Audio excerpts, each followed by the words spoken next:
Hey YouTube, welcome back to RJ's Workshop. Today we're going to talk about this big pile of blue lumber.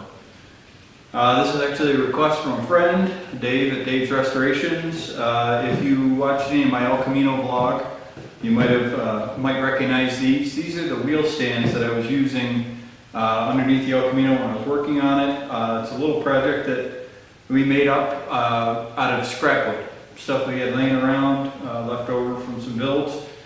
And so out of scrap that was probably going to get thrown into the wood fire or something like that, we turned it into something useful. So I want to bring you in a little closer and I'll show you what I got going on here. Alright, so what these are a stackable set of wheel blocks. Basically you can put the car up on top of these, set the wheels down on them so the vehicle's still resting on the wheels, but it'll be raised up in the air from that. Similar to jack stands, except for the vehicle sitting on the wheels elevated instead of the jack stands holding up the chassis, either on a strong part of the unibody or on the frame. For me, these are kind of convenient. I like having the vehicle on the wheels sometimes. It's just a little bit easier. The jack stands don't get in the way. Typically, if you're rolling around underneath the vehicle, the wheels hang down far enough that they're in the way so you can't wheel out from underneath them anyways.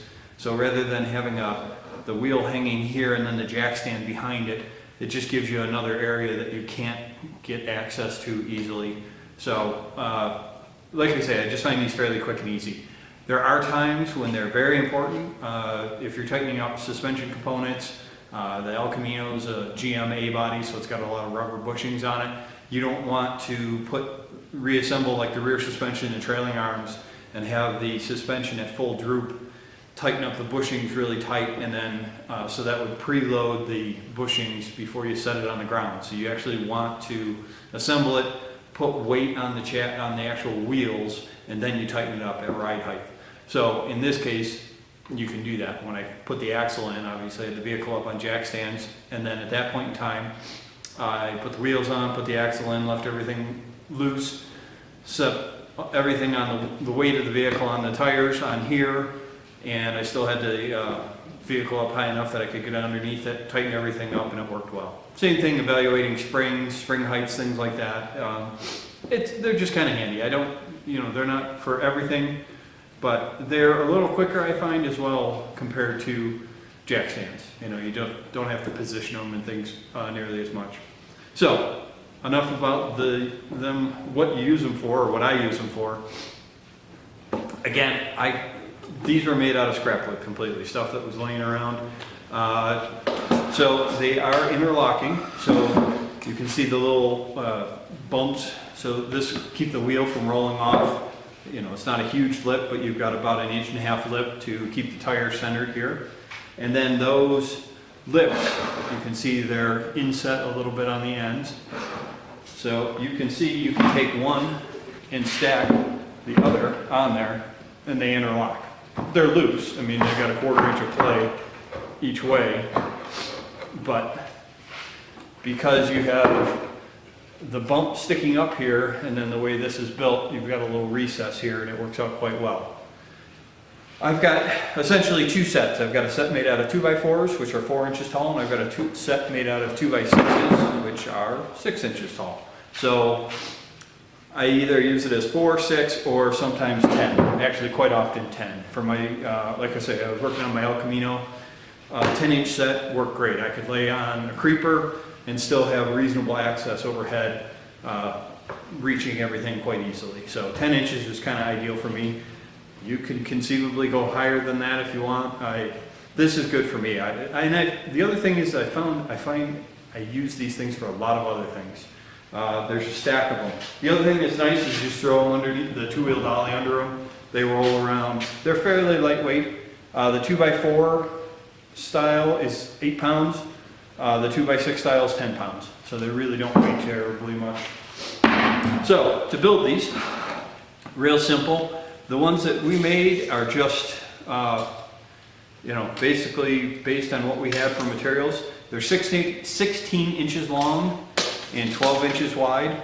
Most people don't have vehicle tires that are 12 inches wide, but it gives you a little bit of latitude side to side, and the El Camino tires are actually 11 inch wide on the rear. So for a cut list, it's real simple. Either 2x4 or 2x6. They're 16 inches long, and then these little crosses are 9 inches across.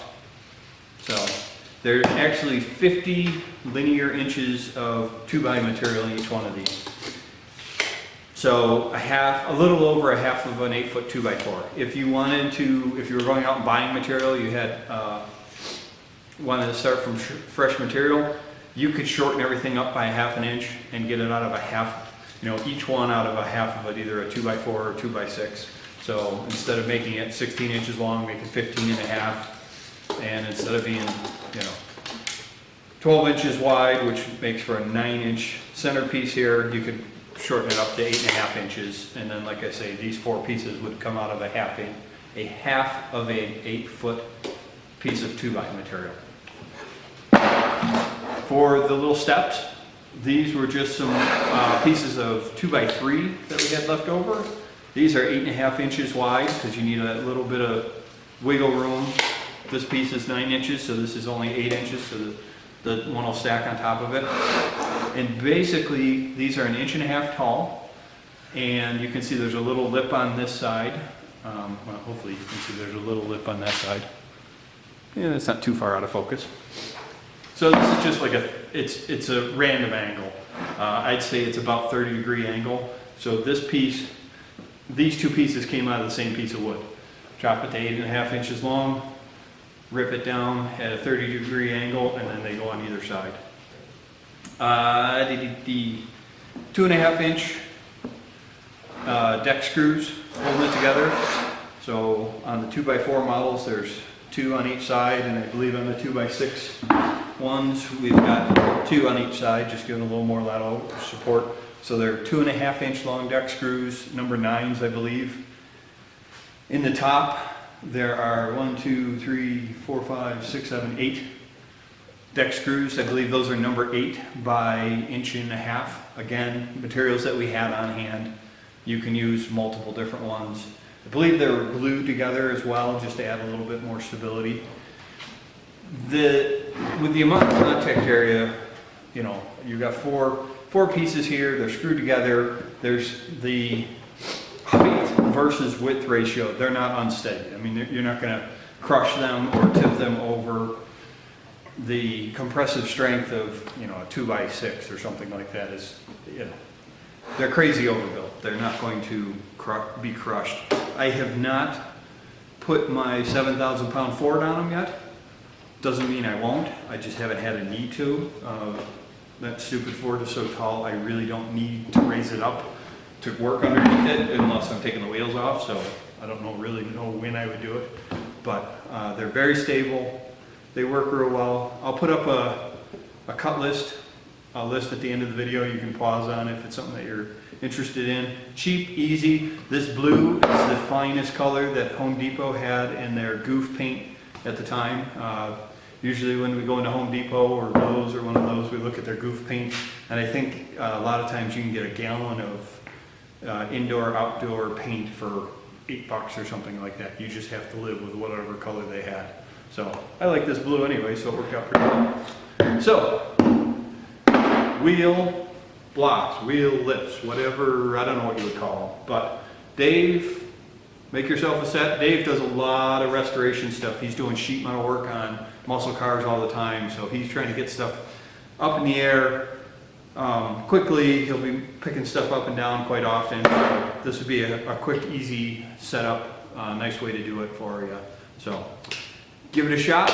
If you enjoy this, if you would, thumbs up. If you haven't yet, please subscribe to my videos and you'll get notified every time I got something else coming up. And that's all I got for now. Thanks for watching, and I'll see you next time in the workshop.